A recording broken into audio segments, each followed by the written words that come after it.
Alright, so we're here on Steel Curtain at Kennywood.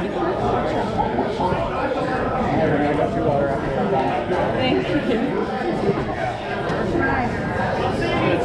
One of the tallest, actually it is the tallest roller coaster in Pennsylvania. It has a 197-foot inversion, which is a record-breaking inversion. It also has 9 inversions, which is the most of any roller coaster in the United States. There are other roller coasters in other countries that have it, but yeah, here we go.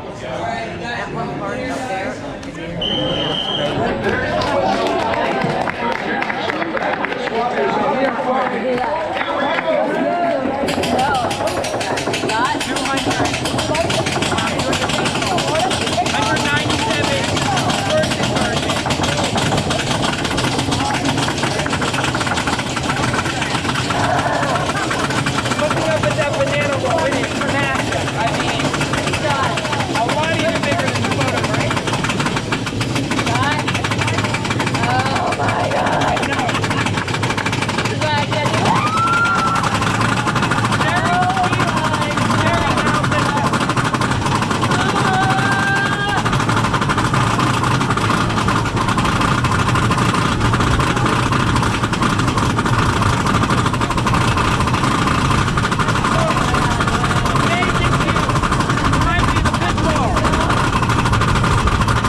That thing's crazy. That was a great roller coaster. Oh, the inversions are so snappy, very smooth. It almost feels like you're on Montu. The snaps it does, very impressive. Really, really good.